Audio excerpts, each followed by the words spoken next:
Hello, my name is Debbie Boone, and I want to welcome you to my podcast, The Bend, where we explore how successful people navigated the path and emerged in a better place when life threw them an unexpected twist. It's inspired by one of my favorite sayings: the bend in the road is not the end of the road unless you fail to make the curve. These conversations will hopefully help you and inspire you to embrace your personal bend and to flourish. I hope you enjoy it, and if you need help with your own personal navigation and you're in veterinary medicine, please feel free to reach out to me at Debbie Boone to Manage Vets Consulting. Enjoy the bend and be inspired by our wonderful guest. Welcome.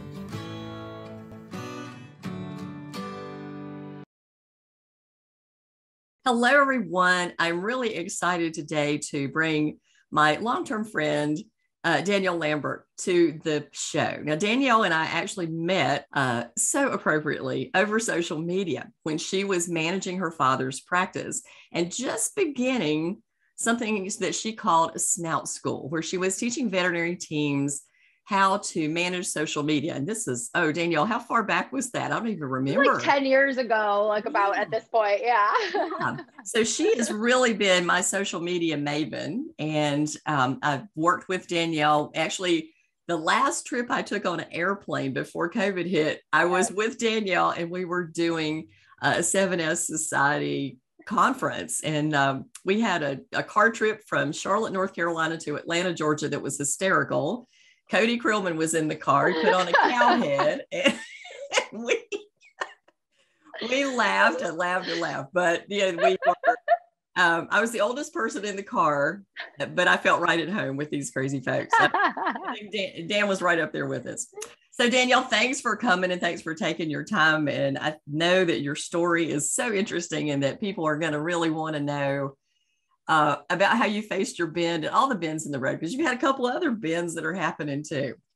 Yeah, no, thank you for having me. I was saying when we were, chatting, getting prepped here, I'm like, I feel like this is the show for me, because I'm doing like this around my career. Like there are a lot of bends, and I think it's something I'm super passionate about, is being willing to adapt and change. So I'm so excited to be here. Well, let's get started with the beginning. I always like to have you tell your story. So I know that your father was and is still a vet. He still has a veterinary hospital, and I can never pronounce the name of your town. No one can. It's okay. Quinnebog Valley Veterinary Hospital. There you go. It has lots of Q's and I's and U's, so I can't pronounce it. But he's still practicing there. But you did not start out to be didn't you have a political science background? Yes. Yeah. Yes. That's what I'm saying in terms of like, I have got this like bend situation down. Like I can do a TikTok dance for you about it. Like I'm ready. My story is very strange in that I always worked at my dad's veterinary clinic, like growing up, like in high school and, throughout college, just at the front desk. I cannot do gross stuff. I am terrible at like biology and math. So like, it was not the path for me to be a doctor, but I really liked working at our front desk because it was just super high paced. I was never bored. I tried working at like Abercrombie and Fitch for a day and like folding stuff. And I was like, I'm gonna not make it through, 3 hours. I'm here for my discount. Give me my free stuff. I gotta go. But I loved working there because it was just so high paced, and I loved interacting with people, and just a total bonus that puppies come through the door. So that was kind of just, it was like my college job though. I was aiming to be a lawyer. I was studying political science and was so dead set on that. And then just kind of hit this weird thing where I started studying for my LSATs, the test you take to get into law school. And I was like, oh, this is awful. And it's like, okay, so you've gone pretty deep on thinking this was your path, but like literally within 2 seconds of studying, I think I was like, this is not for me. I'm out. And like, that was kind of the beginning of where I was just making these really like quick decisions. So kind of went from there to went abroad, taught English in Spain, and came back, found my dad at like Christmas doing inventory, just helping him out, found him like buried in extra heart guard that he had up in like the drop ceiling of like isolation room. And I was like, you need help here, sir. And like that's all of a sudden I was like, you know what? I'm not going to go back to Spain. Stay here and I'll manage your clinic. So like, it's a lot of snap decisions that kind of got me to that initial starting point as a practice manager, for sure.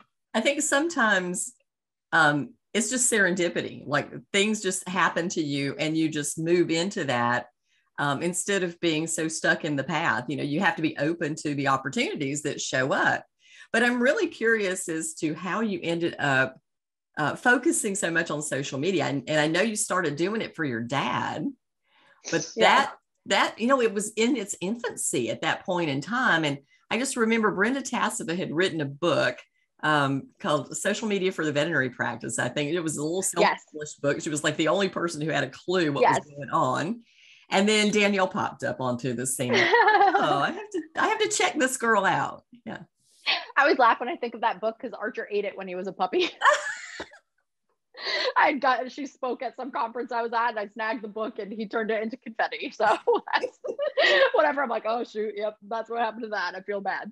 But yeah, I am somebody that I am a true like millennial that really grew up on the internet. I absolutely loved like learning how to do graphic design and coding to like make my like live journal blog look pretty and be, you know, I want everything to be aesthetically pleasing. So like I was always really into that stuff. I was always the first like friend that had whatever new social media, whether it's, you know, Friendster, MySpace, like whatever things we had growing up. I was always like the first one on it that was like trying to get all my friends on it. So I always was really a big, you know, just I loved my internet life of socializing and chit-chatting. It's that combined with there's like two other things. One, like that piece of being a millennial, then the piece of a millennial being like, I want to work smarter, not harder. So when I'm answering the phone at my dad's clinic for the 3,000th time about, you know, my house is full of fleas, what do I do? I'm like, I don't want to answer the same question a billion times over again. I am too lazy for this. And also our phone is like ringing on the other lines. How do I fix this? And so that's where I got into writing blogs and sharing those and doing stuff like that. And then the third piece of it, I would say in terms of how I really got into wanting to be, you know, somebody teaching it and consulting on it at a very young age. I was like 23, 24 when I really started, is like, you know me, I can't be quiet. So if I'm like sitting at a practice managers meeting and everybody at the round table that I'm sat at is like, oh, what are you doing to market? Like, I'm like, oh, well, let me tell you about everything that I'm doing. Right. Like I kind of have to, like, I'm just an oversharer. I wanted to tell people. So I really found that like just the little things that were so natural for me to do to market my dad's clinic were like mind blowing to other practice managers. And I was like, ooh, this is it. You know, one of the things I remember talking to you about early on is you said to me, people are charging a fortune for this and it's not necessary. And that was because, I remember that because nobody really knew what they were doing. And it was this big mystery. And so these companies that were probably the website developers, probably more than anybody else, were starting to do this. And she said, this just bothers me. It's just not fair that they're spending so much on this. They don't need to. And so that's when you started Snout School and I'm just going to teach people how to do it. Which I thought was fantastic. Well, because at that time there was a lot of this, like, you know, like posting for you kind of services. It was the website companies and a couple of other kind of companies that were out there that would charge you like $800 a month. And all they were doing was reposting stuff that like the same 3 articles to everybody's, you know, everybody's account. And I'm like, this does nothing to like connect or build community or educate or do anything that adds value to the follower. It's just making the clinic feel like they could check off the social media box. They're getting paid $800 a month. That's when I was like, ooh, there's money in this. Like my entrepreneurial like light bulbs were going off. And I'm like, how do I teach people how to do it right if they're willing to invest that money? It was also a lesson in like, ooh, I was a little outspoken on that. I did not make friends by talking about that. I was like, oh, those are the people that sponsor the marketing talk. So maybe there's that, right? Well, you know, that's me. I'm one of those people who on occasion has spoken my mind. That's why we like each other, though. It's true. It's true. You know, our goal is to make life better for veterinary teams and veterinarians, and sometimes that comes at a price and sometimes it doesn't, but you know, it's all about illuminating things and sharing what you know. So I know that you got Snout going, and gosh, you were really kind of the mastermind behind a lot of the Andy Rourke stuff at the beginning, right? Because you went to work for him and started to go manage his stuff, right? Yeah, that was like one of the first kind of cool opportunities I got from putting myself out there. Like, I think it's so important for people to, you know, share what they're great at on, you know, the internet, because it really is a great networking opportunity. Mm-hmm. You know, it's something that in terms of like a personal brand, just the networking opportunities are massive. And that really opened the doors for me to work on the Dr. Andy Rourke brand when it was transitioning from being, you know, just kind of like a speaker's website and he was doing some speaking to something that was like an online magazine, and then eventually the Uncharted Veterinary Conference, and like building out those brands. That's when I just really found like even more of a passion for building brands specifically, and figuring out like, okay, what content is going to go viral. Like I spent so much time on that account, like looking back on it, I'm like, oh God, like in terms of, you know, you learn your lesson in terms of what you charge. And I'm like, I spent so much time on that account, like, because I was so passionate about like, how do I make a post that people will think is funny and that will go viral and that will build this audience, build this audience, build this audience. It's kind of, it's got that addictive quality to it, you know, when you build viral content. So that was like my really big you know, foray into figuring out what works at that larger scale. Because I had found what would work for pet owners that went to my dad's clinic. What would they engage with? They loved quizzes. They loved kind of playing along with little things. They loved pictures of my dad. But I'm like, what works on this bigger scale to speak to a veterinary audience in particular? And I think that is really where I honed in. Like, I know how to get a veterinary audience clued in on something and interested in sharing. I know how to get them going. Yeah. Well, and obviously it worked. I was walking down the hall one day with Andy and we were just chatting, and then, but you can't walk anywhere with him without somebody coming up to step in behind you and get a selfie. And I said, is it always like this? And he went, and just, I went, look, I don't have time. You just like hang out, get your pictures. I got to go see. I think I had the flu, and I was at VMX and I had the flu and we were walking together. So I was walking down to the concert, and I sat there for a minute. I went, oh God, I've got to go back up to my room. I can't deal with this.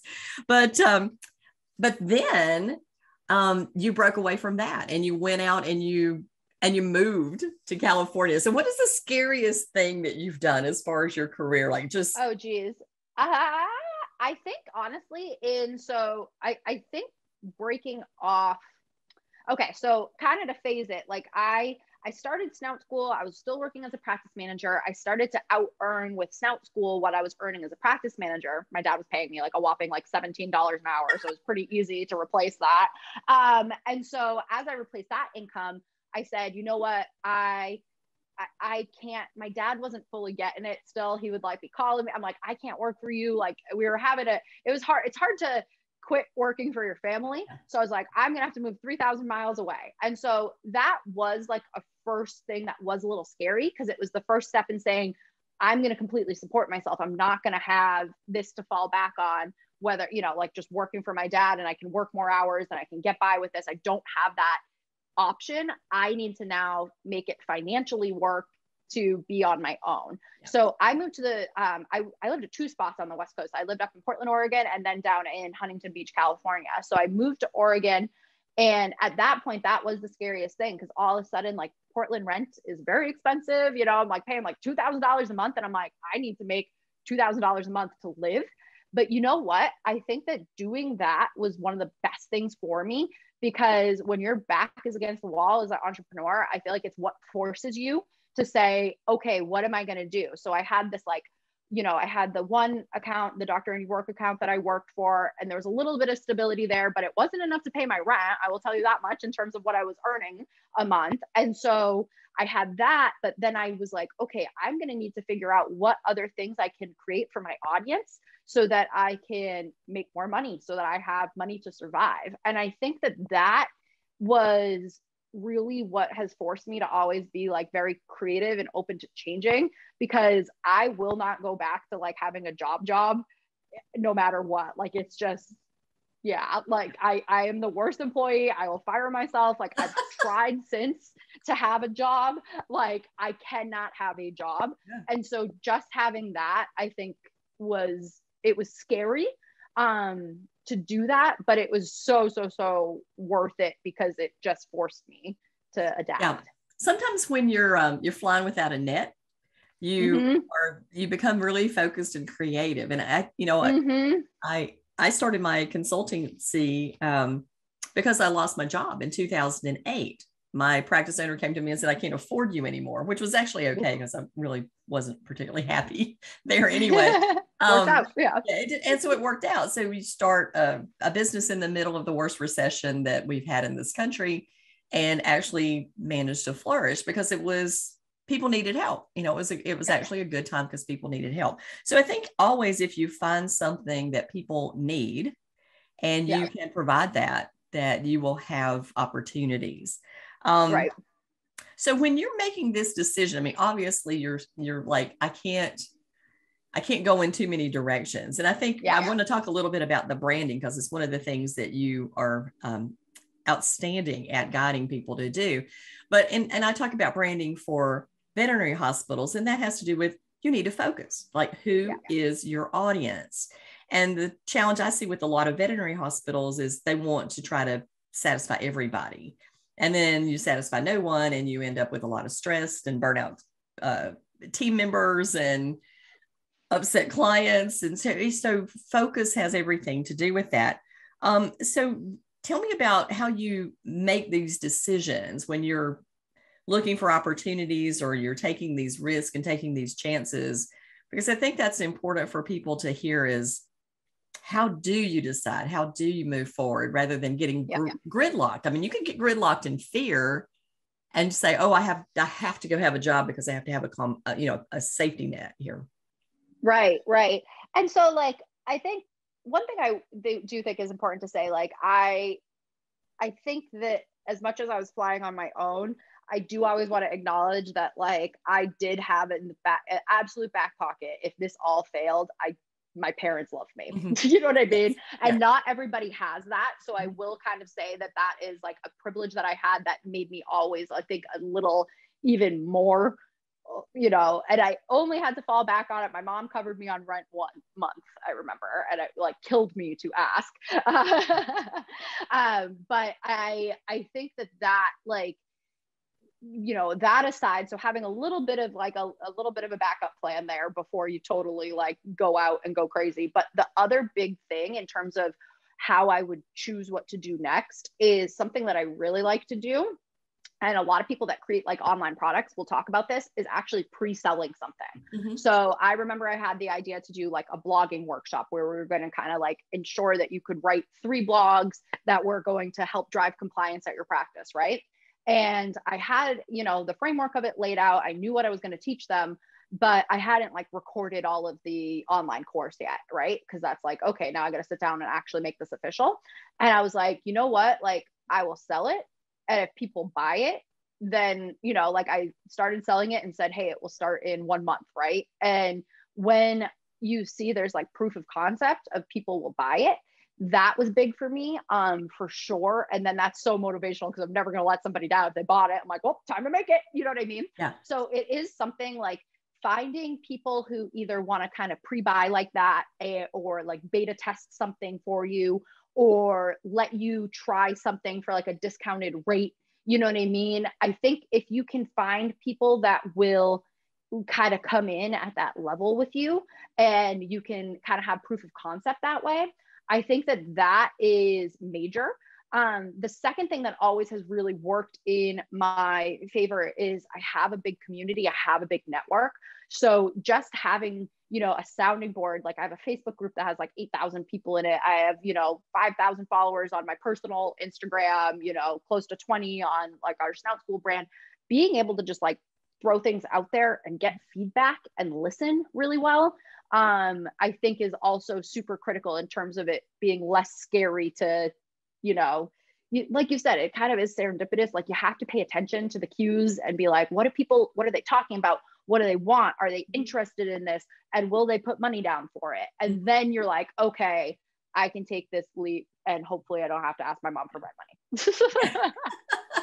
Well, there's a timeliness to things, right? So you have to be listening to what's happening in the world. And I think that's, one of the advantages, and I'm going to credit you with a lot of this because kind of following on, like your path and listening to the stuff that you talk about has helped me. I'm a boomer generation, but I spend a lot of time on social media listening, and that listen helps me know where the pain points are and where I can help.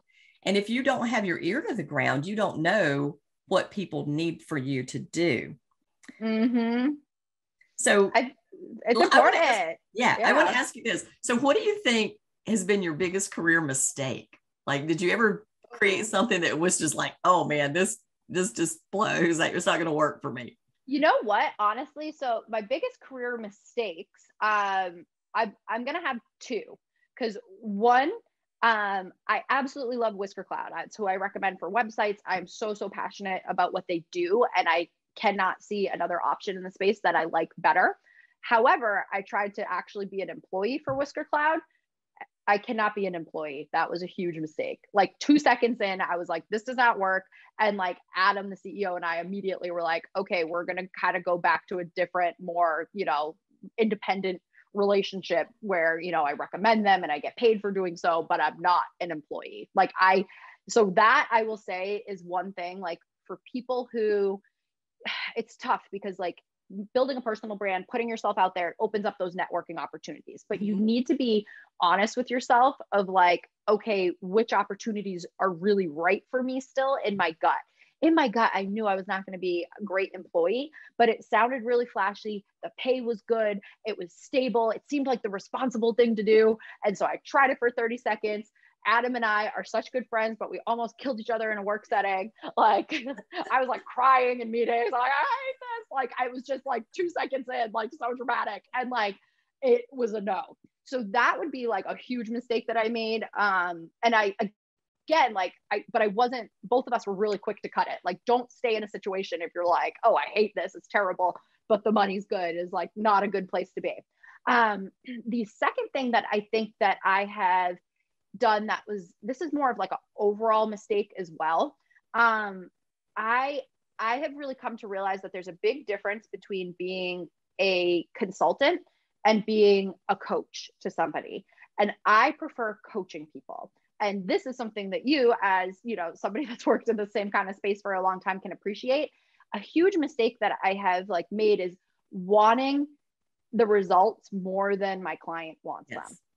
And so I'm a consultant. I come in, a consultant gives you ideas and they give you everything. And they're basically like an employee, again, working on your team in a lot of ways, right?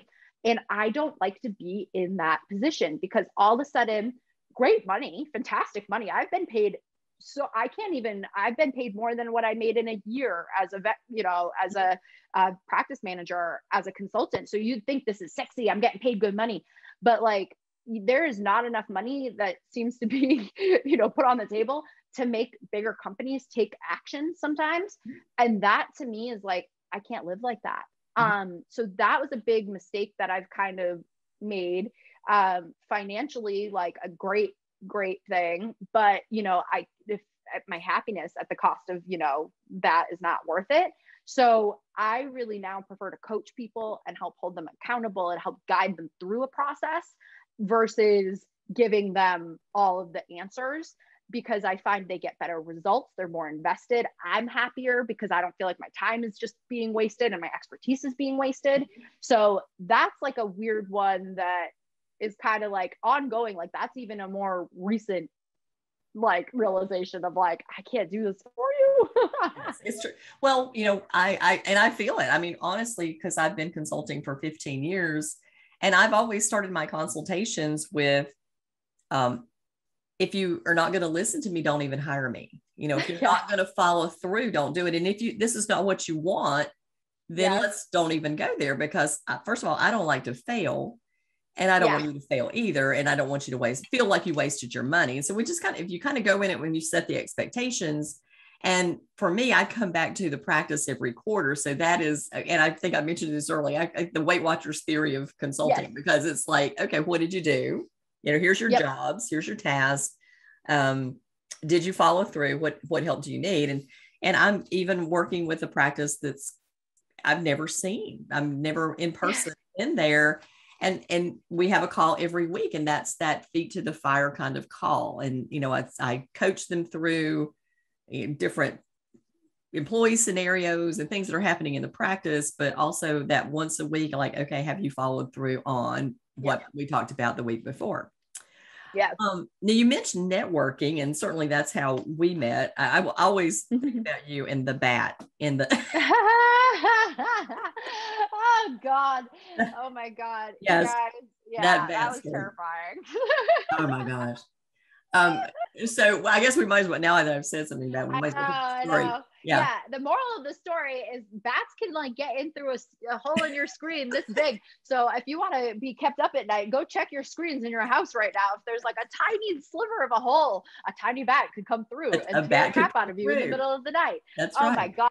And then I was like, I didn't have my rabies vaccine because I was always working in the front part of the clinic. Yes. And you guys know how it is to get like a rabies vaccine covered by your insurance. So the great way to get a rabies vaccine covered by your insurance. Have exposure. Yes. You're like, there was a bat in my room, and the CDC recommends if you wake up in the, I'm at the ER, they didn't want to give it to me. And I was like, the CDC says, like. Right. I know this stuff. I work in vet med. It was bad. I had to have the post like exposure series. Yes. The immunoglobulin all down your butt. I couldn't sit. Yeah. It was terrible. So Danielle and I were supposed to have dinner. We'd never met in person, and I was teaching a Patterson class in Connecticut. And I went, hey, I'm going to be near your town. Oh, that's really close to me. We'll go have dinner. So she calls me up and she goes, Debbie, I can't have dinner. I had to go get post-exposure rabies vaccines, and I feel like I've been stung on the butt by yellow jackets. So I can't sit down. Can we do it tomorrow? So of course I was there for 2 days, and so we went to dinner the next night. But always goes to my mind. Oh my God, we got margaritas so I could sit. I felt better after that point. Exactly. I needed one of those things like pregnant, like after people have a baby, they like sit on those like donuts. Like I felt like I needed that. It was bad. It was bad. It was bad. Oh man. So let's talk a little bit about branding, because you brought it up. And I'm laughingly talking to Danielle, even though she just dumped me as a client. So yes. Again, see, I'm not afraid of the bend. I take the turn. This is the bend, and it's all good. It's all good. I'm fortunate enough that in the network that I have a lot of people who I can just tap on the shoulder and say, how about coming and do this? So I totally understand. But talk a little bit about this. This is a bend. This is you had a stable group of clients that you're like, for me, you're posting social media and creating content and doing nice graphics and doing a great job. Right. And then you go, okay, we're refocusing the business. Yeah. So this kind of gets to, to kind of take a step back. The real reason, so about like a year and a half or so ago, I got diagnosed with Hashimotos. So it's an autoimmune disease that basically it's the number one cause of hypothyroidism in women. So I had been feeling just like tired, draggy, and just off. And I honestly thought, as an entrepreneur, I was like, that's it. I've lost my spark. I have no more ideas. And so I thought it was just that. And then it turned out I was sick. So definitely just a PSA, like it's very common, especially in women. So if you feel like that, might not just be in your head. But with that being said, I realized all of a sudden, okay, I've been running this business all by myself. So for a couple years that I was like making into six figures and making good money, but everything was dependent upon me. And so that was a big shift that we took, was saying, okay, what am I going to do? If I'm sick, if I don't feel so good, I have to be able to manage my stress with the autoimmune component. I can't all be on me all the time. I need to rest more. And so I wanted to prioritize that, but then, I've gotten used to living a certain lifestyle. And so I decided to bring on a business partner, my dear friend, and, we share mutual love for, Cheyenne Flerks. She had been kind of my mentee, and she just had really been crushing it with social media. I brought her on, and we thought we would want to manage social media accounts for especially like the personal brands in the space, because we knew how to, create content for them, and we knew how to put content out for them, and we knew what worked. I was like, okay, this is something where I can bring in other team members and I can scale this to a place where it isn't completely dependent upon me. However, a couple months in, and I'm just always such an open book, a couple months in on it, I'm like, oh my God, I feel like I made a job for myself again. I cannot have a job. Why do I keep doing this work to myself? Right. And so all of a sudden I feel like I'm like on call to a lot of clients. I was like having to like be on top of messages and answering things and stuff like that. And in addition to that, I now have a team who I'm paying all of them, and now there's not enough left to pay me. And so I've given myself a job that I'm doing for free. And I'm like, okay, this is not a great business model. And like, I did a lot of research, like in terms of how like agencies function and how they work. And I really realized in terms of like getting it to a place of it being profitable, it was going to be a pretty long game. And my impulsive entrepreneur like spirit of just like, hey, like what the heck, I used to, back against the wall, I need to make rent, I would make up a course and make money instantly. I can't play this game of building this out where, especially if it just involves, I felt very in the trenches again. And as somebody who has worked my butt off for like a decade and probably gave myself an autoimmune disease working my butt off, I was like, I'm not in a place to work my butt off for another decade to get this where it needs to go. I can't handle the stress. It's not right for me.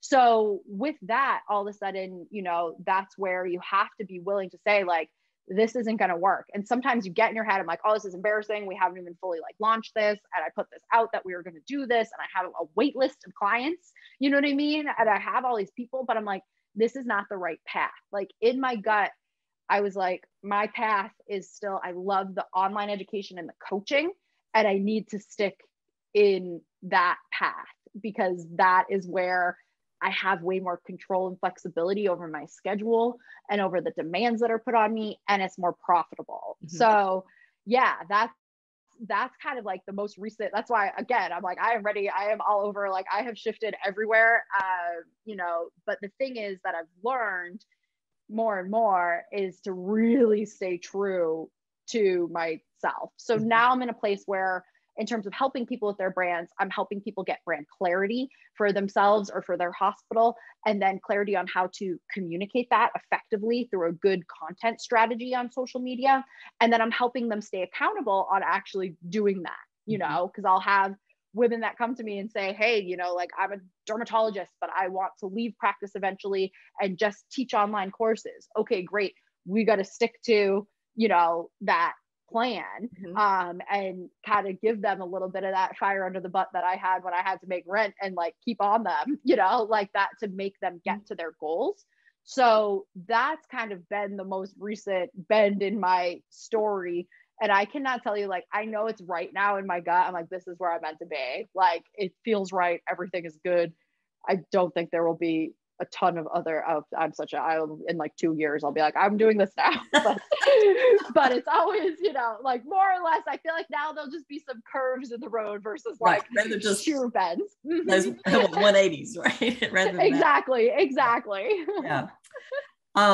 So Danielle, tell me about networking. I mean, did networking help you in all of this, all your bends? How did that play out for you? So when we teach personal branding, we actually talk about like different tracks that you can be on. We have a system called your veterinary brand track system. And one of the tracks is being a networker, because I cannot speak to how invaluable, there's that saying, like, it's kind of corny, but like your network is your net worth, right? Like, but there's a reason sometimes when those sayings start to just sound corny because they've been said so much, is because they're true. So that for me has been major. And so it's something that I really love to teach people how to build brands that help them communicate who they are, connect with the right people, build habits to kind of keep in touch with people and things like that. Because at the end of the day, like, I feel like, when I was first starting out and I was younger, my safety net was, I'm like, okay, I know my parents love me if this gets weird. My safety net now is my network. Like, I know that no matter what crazy thing I decide I am doing next, I have the following and the network that will jump on board with me. You know, some segment of them will be the right people. So I cannot speak to that enough. Like, I think a lot of times people think building a brand means like, oh, I have to be the most, you know, I have to build something like the Dr. Andy Rourke brand, where it's like, just, oh, I'm famous on the internet, right? And if I can't build that, then it's not worth building a brand. And I think it's so important to realize that purely just networking and finding your people and like connecting with them is going to be major for you, no matter what you want to do as a, you know, as a base for you. Yeah. Well, I think people have a misconception that network is like going to some of those BNI glad where you have to, you know, bring people to it and you have to refer so many people that it's this formal kind of thing. But to me, networking is just meeting people that are interesting, offering them something maybe that you have, with no consideration for something in return. You know, it's just giving what you've got. And then when people have opportunity, they will come back to you and go, hey, you know what? You're the perfect person for whatever this project is. And I mean, I'm just getting ready to do what would be considered a fairly expensive on-site workshop. Sure. From a referral from a veterinarian that I interviewed for one of my clients 3 years ago. Wow. But connected. And so now she has a kind of an executive position with the consolidator, and she's having me come on site and do you know, very what most people would faint at the price, but it's hours of my time, and a lot of work and a lot of follow-up workshop. So you just never know where things are going to fall your way or come towards you from working and meeting people, you know, and of course we're in a profession that gets there because they don't like humans, right? So we have to understand that, you know, the connection with our client is valuable, but the connection with people is valuable. There's nothing more worthwhile pursuing than connecting with other human beings, because we evolve to be tribal. Exactly. We love it at the end of the day. I love what you said there in terms of like adding value, because I think that's where people really miss the mark. They think networking is like, oh my gosh, it's why I want to like LinkedIn, but it drives me crazy because you get all those like bot messages that are like, I think there's synergy. And you're like, you did not read my bio at all, you know, like, or like, you know, pitching me like marketing services. And I'm like, clearly you have not listened to what I do. So I think that that's like the thing is people get this like corny idea of what networking looks like, and they think they have to just come in super professional and like do weird things like that, like where you send out weird messages that say synergy. If there's ever, the word synergy is always a red flag to me. I'm like, oh God, what is gonna happen? Like if you say synergy to me, I like leave immediately. I'm like, no, time out, absolutely not. So I think that that is a really important thing. Like you can network through lots of different platforms. Like it could be Instagram is a really easy one to network. When I first started, it was Twitter. Twitter was like really popping at the time. And that's how I built my network. Facebook groups, things like that. Like you can find whatever you like, you know, TikTok, Instagram, whatever you like doing, you can find a network there that you can build and interact with. But yeah, add value. Like, you know, if you just like making funny content, but you don't want to be an influencer, like that's a great way to network, because you can just build up, you know, people just think you're silly and they want to hang out with you at the next conference. You know what I mean? It could be as easy as that, or it's just like little things, you know, I'm going to Chicago this weekend and I'm meeting up with one of my friends who is a veterinarian that is a partner in a group opening up a practice there soon. I always, when I go to Chicago, end up hanging out with him. And so through him, I end up like networking with other veterinarians that he's trying to like mentor in the area. And like, we're just going to go, you know, drink some White Claws in the sun at a music festival. Like it is not like, this is not a professional like setting. We're not going golfing. Like it's, you know, you can find your demographic and what you want to do. And so stuff like that, like it's just like, it's just building friends. Like, I don't think of it any differently. And I'm not always like out to, you know, have some ulterior motive. I build my network. Yeah. Well, you know, and that is really the challenge with having other people do stuff for you when you're not involved in it. Because you can't, you know, you guys, you and Cheyenne built a lot of content for me, but I always knew it was posted. I always interacted with people who were making comments, and it was a conversation for me. It wasn't just something that you stuck out there.